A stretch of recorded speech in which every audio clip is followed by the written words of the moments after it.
Qu'Allah vous bénisse et vous accorde sa paix. La question qui m'a été posée aujourd'hui touche le cœur de millions de croyants à travers le monde.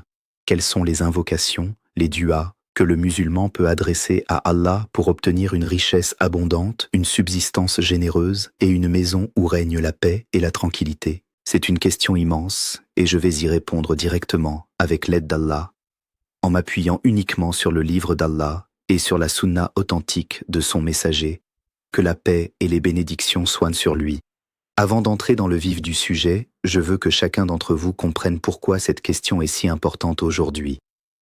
Nous vivons une époque où l'angoisse financière touche des familles entières, où les dettes s'accumulent, où le stress lié à l'argent détruit des foyers et des mariages. Et pourtant, l'islam nous a donné, il y a plus de 14 siècles, des solutions spirituelles concrètes à ces problèmes bien réels. Ce ne sont pas des paroles magiques. Ce sont des invocations sincères, adressées au Seigneur des mondes, qui doivent être accompagnées d'efforts, de travail licite et d'une confiance totale en Allah. Car Allah dit dans son livre « Et quiconque place sa confiance en Allah, il lui suffit ». Ce verset seul devrait suffire à apaiser le cœur de tout croyant angoissé par sa situation matérielle. Je veux aussi que vous compreniez un principe fondamental avant d'aller plus loin. En islam, la richesse n'est pas une fin en soi. Le prophète, que la paix soit sur lui, a dit que la vraie richesse n'est pas l'abondance des biens, mais la richesse de l'âme. Cependant, cela ne signifie absolument pas que nous devons être passifs face à notre situation matérielle. Bien au contraire, l'islam nous encourage à travailler, à chercher une subsistance licite et à invoquer Allah pour qu'il nous facilite les choses et bénisse ce que nous possédons. C'est cet équilibre entre l'effort et l'invocation, entre le travail et la confiance en Allah, que je vais développer avec vous aujourd'hui. Avant de commencer le développement de ce sujet essentiel, je vous invite, comme toujours, à vous abonner à cette chaîne si ce n'est pas encore fait, à mettre un like à cette vidéo pour qu'elle puisse atteindre davantage de personnes qui en ont besoin et à la partager avec vos proches, votre famille, vos amis, car la connaissance que nous partageons ici ne nous appartient pas. Elle appartient à toute la communauté. Et chaque partage est une aumône continue pour vous devant Allah. La dua pour la subsistance abondante et licite, et la dua pour se libérer des dettes.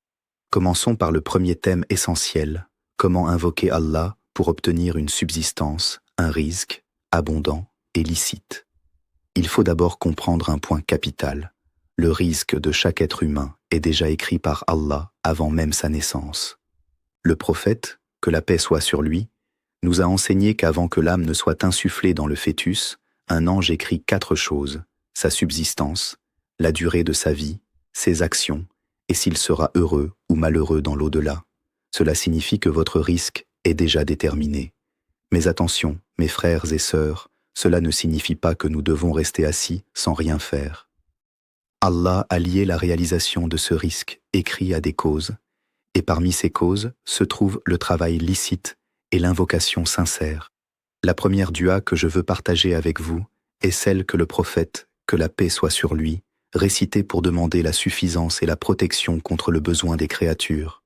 Il disait « Ô Allah, suffis-moi par ce qui est licite, en écartant ce qui est illicite, et rends-moi, par ta grâce, indépendant de tout autre que toi. » Cette invocation est extraordinaire, car elle ne demande pas simplement de l'argent. Elle demande une subsistance licite, halal, et elle demande l'indépendance vis-à-vis des créatures.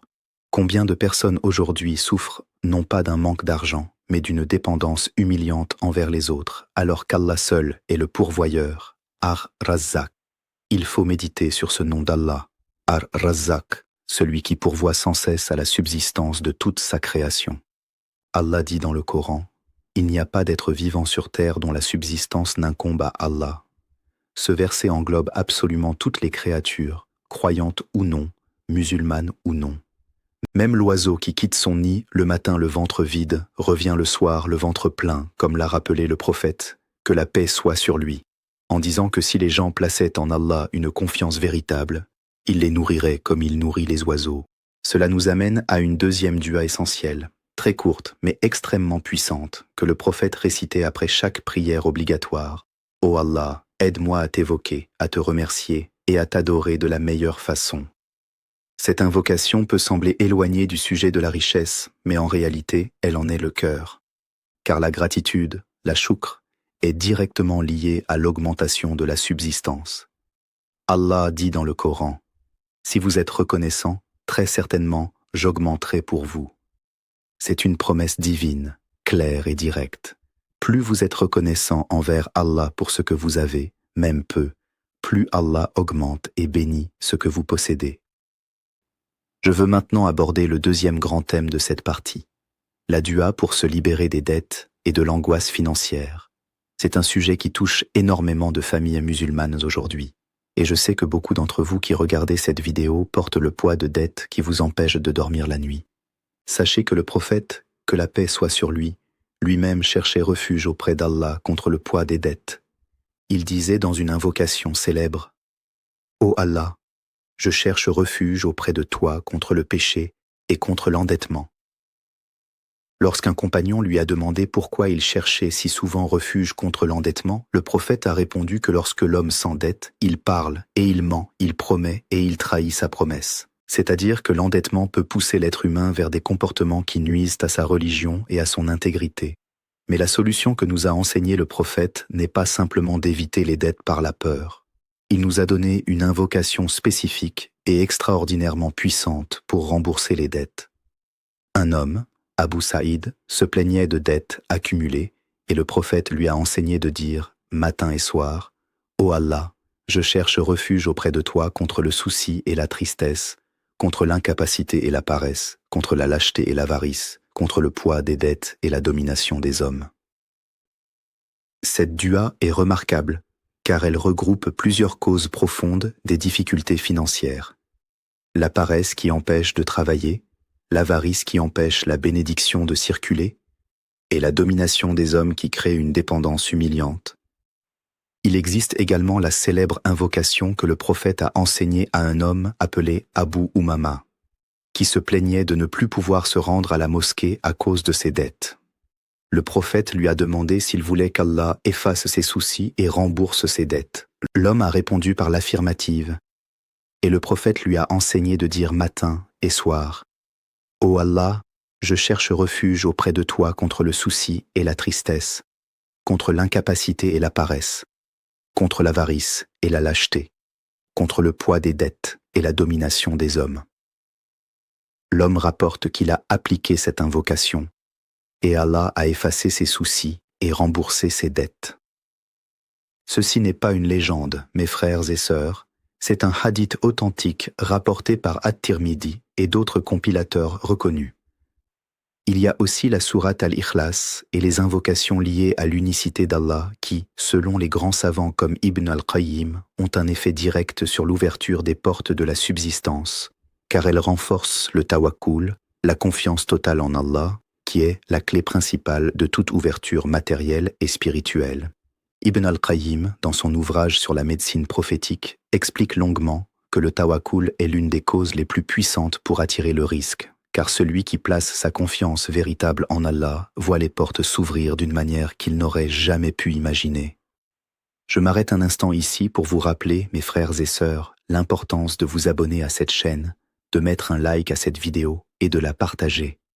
Ces invocations que je partage avec vous aujourd'hui peuvent changer la vie de quelqu'un que vous connaissez et qui souffre en silence de dettes ou de difficultés financières. Partagez cette vidéo, car cela pourrait être une cause, avec la permission d'Allah, du soulagement de quelqu'un, la baraka dans les biens, la paix du foyer, la protection contre la pauvreté et le contentement du cœur. Passons maintenant au troisième thème, la dua pour la baraka, la bénédiction, dans les biens et dans le travail. Il est essentiel de comprendre que la quantité d'argent que possède une personne n'est pas nécessairement liée à son bonheur ou à sa suffisance. Combien de personnes possèdent des sommes considérables et pourtant vivent dans l'angoisse permanente, incapables de profiter de leurs biens, tandis que d'autres, avec des moyens modestes, vivent dans la sérénité et la satisfaction? C'est la baraka qui fait toute la différence. Le prophète, que la paix soit sur lui, nous a enseigné une invocation magnifique à réciter après les repas et dans divers moments de la vie quotidienne. Ô Allah, bénis-nous dans ce que tu nous as accordé et protège-nous du châtiment du feu. Cette invocation simple, souvent négligée, est en réalité une demande directe de baraka, car ce n'est pas la quantité qui compte devant Allah, mais la bénédiction qu'il place dans ce que nous possédons. Il y a également une invocation magnifique liée au commerce et au travail que les compagnons récitaient avant de commencer leurs activités professionnelles. Ô Allah, je te demande de m'accorder une subsistance bonne et pure, une science bénéfique et une œuvre acceptée. Cette invocation regroupe 3 éléments essentiels que beaucoup de gens séparent à tort: la subsistance matérielle, la connaissance religieuse et les œuvres pieuses. Car en islam, ces 3 éléments sont profondément liés. Une personne qui cherche la science bénéfique et qui accomplit de bonnes œuvres verra, par la grâce d'Allah, sa subsistance facilitée d'une manière qu'elle n'aurait jamais imaginée. Ibn Kathir, dans son commentaire du Coran, rappelle à ce sujet le verset où Allah dit « Et quiconque craint Allah, il lui donnera une issue et il lui accordera sa subsistance par où il ne s'attend pas. » Ce verset, révélé au sujet d'un compagnon qui traversait une épreuve financière difficile, est resté à travers les siècles l'une des promesses les plus puissantes du Coran concernant la subsistance. La crainte d'Allah, la taqwa, n'est pas simplement une attitude spirituelle abstraite. Elle a des conséquences concrètes et directes sur la vie matérielle du croyant. Ibn Taymiyyah a longuement expliqué que la taqwa ouvre des portes de facilité que l'intelligence humaine seule ne peut jamais atteindre, car Allah dit clairement que la subsistance viendra par où il ne s'attend pas, c'est-à-dire par des moyens totalement inattendus pour la personne. Abordons maintenant le 4e thème, celui qui touche profondément le cœur de nombreuses familles, la dua pour la paix et l'harmonie au sein du foyer. Une maison paisible n'est pas simplement une maison où il n'y a pas de dispute. C'est une maison où règne la sakina, cette tranquillité profonde qu'Allah fait descendre sur les cœurs. Allah dit dans le Coran: c'est lui qui a fait descendre la sakina dans les cœurs des croyants, afin qu'ils ajoutent une foi à leur foi. Cette sakina peut également descendre sur un foyer entier lorsque ses membres invoquent Allah sincèrement et respectent les droits les uns des autres. Le prophète, que la paix soit sur lui, nous a enseigné une invocation magnifique pour l'entrée dans la maison. Ô Allah, je te demande le meilleur de l'entrée et le meilleur de la sortie. Au nom d'Allah nous sommes entrés, au nom d'Allah nous sommes sortis, et en Allah notre Seigneur nous plaçons notre confiance. Cette invocation, à réciter chaque fois que l'on entre dans sa maison, place littéralement le foyer sous la protection et la bénédiction d'Allah. Les savants expliquent que la récitation régulière du nom d'Allah en entrant dans sa maison éloigne les shayatines, qui cherchent constamment à semer la discorde entre les membres d'une même famille. Il existe également une invocation magnifique que le prophète enseignait aux époux, tirée du Coran lui-même, où Allah nous enseigne à dire « Notre Seigneur, accorde-nous, de la part de nos épouses et de nos enfants, la joie des yeux, et fais de nous un exemple pour les pieux. » Cette invocation est extraordinaire, car elle ne demande pas simplement la paix dans le foyer, mais elle demande une joie profonde, un réconfort véritable, qui provient directement de la relation avec le conjoint et les enfants. Ibn al-Qayyim explique que cette invocation englobe à la fois le bonheur dans ce bas monde et l'excellence dans la religion, car les enfants pieux et l'épouse pieuse sont une source de joie qui perdure même après la mort, grâce aux invocations qu'ils continuent de faire pour leurs parents. Passons maintenant au 5e thème, la protection contre la pauvreté extrême et ce que les savants appellent le risque de mécréance lié à la misère. Le prophète, que la paix soit sur lui, a dit dans un hadith rapporté par An-Nasa'i, la pauvreté est proche de la mécréance.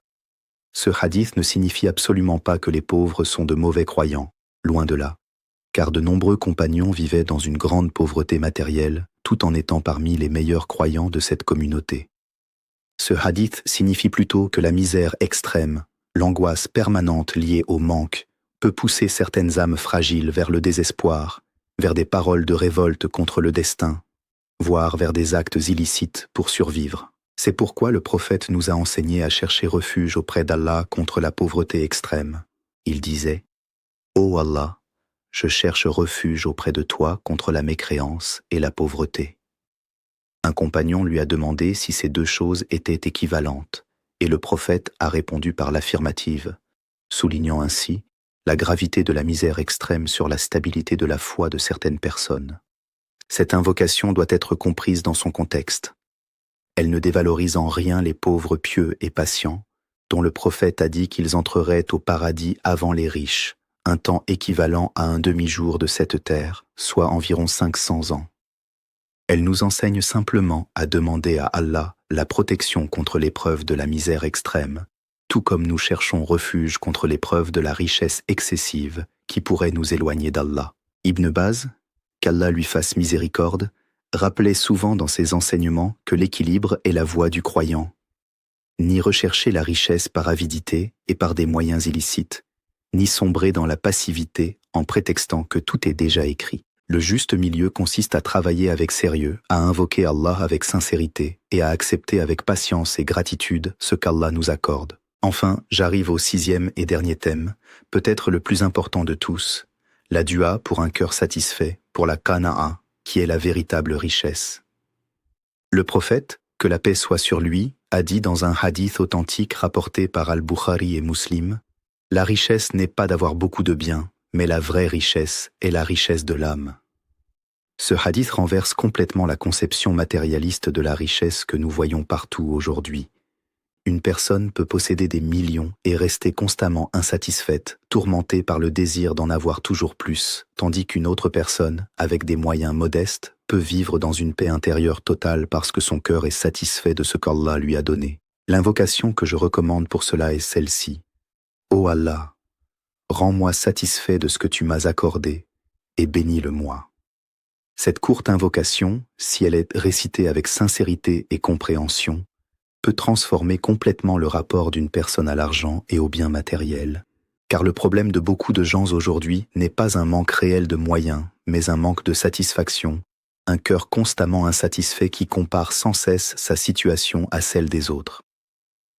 Le prophète nous a mis en garde contre cela en disant de regarder vers ceux qui ont moins que nous en matière de biens de ce monde, et non vers ceux qui en ont davantage, car cela nous aide à apprécier les bienfaits d'Allah sur nous. Imam al-Nawawi, dans son commentaire de Sahih Muslim, explique que cette qana'a, ce contentement, ne signifie pas l'absence totale d'ambition légitime ou l'abandon de l'effort pour améliorer sa situation. Elle signifie plutôt une paix intérieure qui accompagne le croyant quelle que soit sa situation matérielle, une confiance profonde qu'Allah, dans sa sagesse, sait ce qui est réellement bon pour chacun de nous, même lorsque nous ne le comprenons pas immédiatement. Nous arrivons maintenant, mes frères et sœurs, au terme de cette explication. Résumons ensemble les 6 duas et les 6 thèmes essentiels que nous avons développés aujourd'hui. Premièrement, la dua pour une subsistance abondante et licite, centrée sur la demande de suffisance et d'indépendance vis-à-vis des créatures. Deuxièmement, la dua pour se libérer des dettes et de l'angoisse financière, cette invocation puissante que le prophète a enseignée pour effacer les soucis et rembourser les dettes.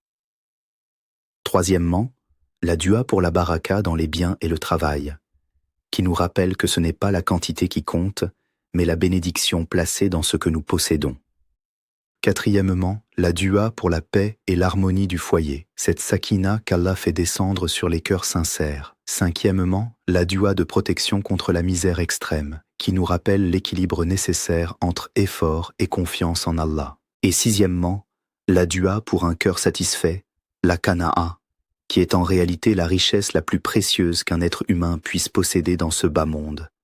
Retenez ceci, mes frères et sœurs.